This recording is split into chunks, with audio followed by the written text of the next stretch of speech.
आज से इस यूट्यूब चैनल पर डेली आंसर राइटिंग प्रैक्टिस होगी बीपीसीएस 2023 के लिए। और आज का पहला प्रश्न है GS2 यानी संविधान और राज्य व्यवस्था से। जो भी अभ्यर्थी इस कार्यक्रम से जुड़ना चाहते हैं, डिस्क्रिप्शन में मैं और कमेंट सेक्शन में दोनों जगह टेलीग्राम ग्रुप का जो है लिंक दे दूँगा।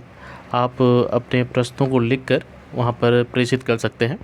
उसका बेहतरीन मूल्यांकन होगा। उसके बाद जो मॉडल आंसर होगा उसको वहाँ पर भेज दिया जाएगा। उसके बाद इस यूट्यूब चैनल पर मॉडल आंसर का जो है विश्लेषण किया जाएगा।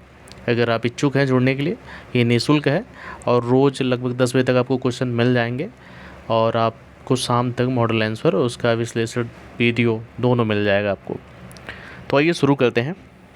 हमारा पहला प्रश्न यही है कि दल बदल की राजनीति को नियंत्रित करने वाले संवैधानिक प्रावधानों की चर्चा करें।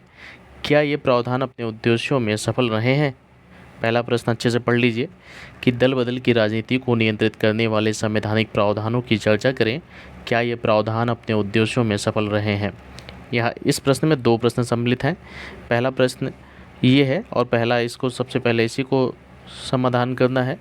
दल बदल की राजनीति को नियंत्रित करने वाले संवैधानिक प्रावधानों की चर्चा करनी है। ठीक है, अच्छे से समझ लीजिएगा, फिर उसके बाद लिखिएगा। फिर क्या ये प्रावधान अपने उद्देश्यों में सफल रहे हैं, यानी जो इसकी कमियां हैं या उसकी चुनौतियां हैं वो उसको दिखाएंगे कि ये अपने उद्देश्यों में असफल रहे हैं। ठीक है, इस बारे में हम डिस्कस करेंगे इस पूरे प्रश्न पत्र को। देखिए, सबसे बड़ी बात की है, प्रीलिम्स निकालना कोई बहादुरी का काम नहीं है। सबसे महत्वपूर्ण जो है मेंस की तैयारी। अभी भी प्रीलिम्स को लेकर बहुत समय है। मुझे लगता है कि अप्रैल के आसपास प्रीलिम्स होगा।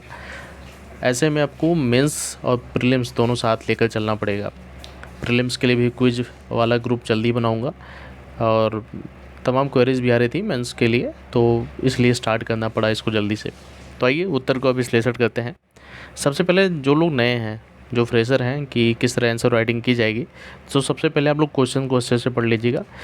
जो भी होगा पहले देखिएगा इसकी बॉडी क्या होती है। जैसे क्वेश्चन की आप 3-4 लाइन में प्रस्तावना लिखेंगे। ठीक है, उसके मुख्य भाग में जो पूछा गया है प्रश्न, ठीक है, जैसे प्रावधान की चर्चा करनी है, इसको मुख्य पार्ट में लिखिएगा। फिर उद्देश्यों में सफल क्यों नहीं रहा, उसके 2-3 लाइन लिख के लास्ट में निष्कर्ष। ठीक है, प्रस्तावना, मुख्य भाग और निष्कर्ष 3 पार्ट में हम डिवाइड करेंगे आंसर राइटिंग को। ठीक है, इस तरह से अपने आंसर राइटिंग कीजिए और जो भी कमियां होंगी हम उसको सुधार कर आपको बताएंगे। ठीक है, देखिए, भारतीय संविधान में ये स्टार्टिंग हो रहा है प्रस्तावना से। भारतीय संविधान में वर्ष 1985 में 52वें संविधान संशोधन के माध्यम से अवसरवादी राजनीति को नियंत्रित करने के लिए दल बदल के आधार पर सदस्यों के निरर्हता का प्रावधान किया गया है। इसके लिए 10वीं अनुसूची जोड़ी गई है। इसे सामान्यतः दल बदल विरोधी कानून कहा जाता है। आप प्रस्तावना और सीमित भी कर सकते हैं, जैसी आपकी इच्छा। ठीक है, ये इतना हो गया प्रस्तावना। अब आगे बढ़ते हैं। अब देखिए मेन बॉडी में क्या लिखा जाएगा। अब देखिएगा यहाँ पर 10वीं अनुसूची के अंतर्गत निरर्हता के संबंध में निम्नलिखित प्रावधान किए गए हैं। प्रश्न में क्या था कि प्रश्न यहाँ फिर देखिए कि संवैधानिक प्रावधानों की चर्चा कीजिए। तो हम मेन बॉडी में लिखेंगे 10वीं अनुसूची के अंतर्गत निरर्हता के संबंध में निम्नलिखित प्रावधान किए गए हैं। यथा पहला प्रावधान है कि यदि कोई स्वेच्छा से अपने राजनीतिक दल की सदस्यता छोड़ देता है। फिर दूसरा पॉइंट, यदि कोई सदस्य अपनी पार्टी व्हिप का उल्लंघन कर सदन में मतदान करता है अथवा मतदान में भाग नहीं लेता है। अगला जो है, कोई निर्दलीय सदस्य किसी राजनीतिक दल की सदस्यता ग्रहण कर लेता है। ठीक है, कोई निर्दलीय सदस्य किसी राजनीतिक दल की सदस्यता ग्रहण कर लेता है, तब भी उसकी दल बदल कानून के आधार पर उसकी सदस्यता खत्म की जा सकती है। फिर अगला जो है प्रावधान जो है दल बदल कानून का, कि यदि कोई मनोनीत सदस्य नाम निर्देशित होने के 6 महीने बाद किसी राजनीतिक दल की सदस्यता ग्रहण कर लेता है तो उसकी सदस्यता खत्म हो जाती है। ये 4 हैं जो दल बदल कानून के प्रावधान हैं। अब इस कानून के कुछ अपवाद भी हैं जिनके कि दल बदल जो हाँ कानून निष्प्रभावी हो जाता है, मतलब दल बदल का कानून कार्य नहीं करता है। पहला पॉइंट ये है कि सदन का अध्यक्ष बनने वाले सदस्य को इस कानून से छूट प्राप्त है।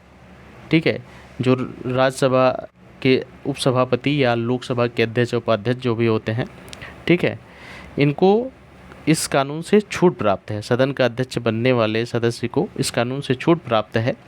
और दूसरा, किसी दल के 2/3 सदस्य दूसरे दल में विलय के पक्ष में हो या नया दल गठित करते हो तो इसे दल बदल कानून तहत अवैध नहीं माना जाएगा। ऐसा होगा तो सरकार की रूपरेखा ही बदल जाएगी। इसलिए 2/3 सदस्य अगर किसी दल में जा रहे हैं या स्वयं अपना दल बना रहे हैं तो ऐसे में दल बदल कानून यहाँ निष्प्रभावी हो जाएगा। ठीक है, शासन की स्थिरता को रोकने के लिए, शासन की स्थिरता को बनाए रखने के लिए। अब दल बदल कानून कहाँ प्रभावी हुआ है? ठीक है, इसकी आलोचना लाभ क्या है दल बदल कानून के? तो लाभ देखिए कि इसने धन या पद लोलुपता के कारण की जाने वाली अवसरवादी राजनीति पर अंकुश लगा दिया है। ठीक है, फिर राजनीतिक स्थिरता को बढ़ावा दिया है। अनियमित चुनाव के कारण होने वाला व्यय भी नियंत्रित हुआ है और राजनीतिक दलों की प्रभाविता में भी वृद्धि किया है। ये 4 जो हैं इसके लाभ हैं, यानी जहाँ ये दल बदल कानून की प्रभाविता है, प्रभाविता वाले क्षेत्र हैं। फिर दल बदल कानून की आलोचना हम किस प्रकार कर सकते हैं, यानी अब जो दूसरा सेगमेंट स्टार्ट होता है प्रश्न का, यहाँ देखिएगा कि क्या ये प्रावधान अपने उद्देश्यों में सफल रहे हैं। तो फिर हम जब सफल रहे तो सफलता और असफलता दोनों दिखानी है। सफलता हमने दिखा दी है ये, अब असफलता हम दिखाएंगे। तो प्रतिनिधियों के अपने विश्वास और मतदाताओं के हित में साहसिक निर्णय लेने की प्रवृत्ति में कमी आई है। ये इसका नकारात्मक पक्ष है।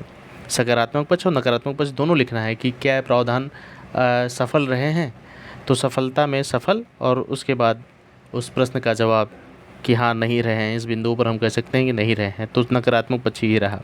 तो दूसरा नकारात्मक पक्ष ये है कि दल बदल करने वाले नेता चुनाव के पूर्व ही अपने दल की सदस्यता से इस्तीफा दे देते हैं।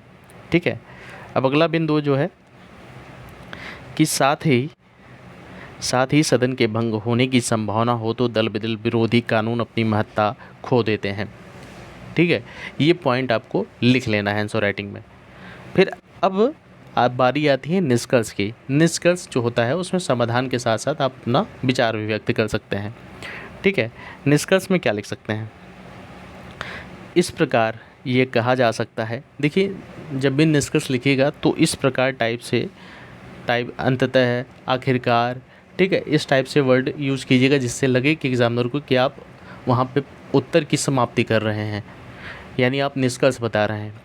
ठीक है, इस प्रकार ये कहा जा सकता है कि 10वीं अनुसूची के प्रावधान संविधान में दल बदल को प्रभावित अथवा नियंत्रित करने की पहल करते हैं, लेकिन इसकी सफलता राजनीतिक दलों और नेताओं की गतिविधियों पर निर्भर है। इस तरह हमने एक प्रश्न को समाप्त किया है। ठीक है, अगर कोई समस्या हो आपको प्रश्न को लिखने में, आप लिखिए। ठीक है, उसके बाद जो भी कमियां होंगी उसको बताया जाएगा, उसके आधार पर अपना सुधार कीजिए, क्योंकि अभी लंबा समय है यूपीपीसीएस 2023 के मेंस होने में। प्रीलिम्स और मेंस की तैयारी साथ साथ करते रहिएगा, क्योंकि प्रीलिम्स निकलने के बाद बहुत कम समय मिलता है मेंस की तैयारी करने के लिए। ठीक है, बहुत बहुत धन्यवाद वीडियो देखने के लिए। लिंक मैं डिस्क्रिप्शन और कमेंट दोनों में दे दूँगा, और चैनल को सब्सक्राइब कर दीजिएगा। धन्यवाद।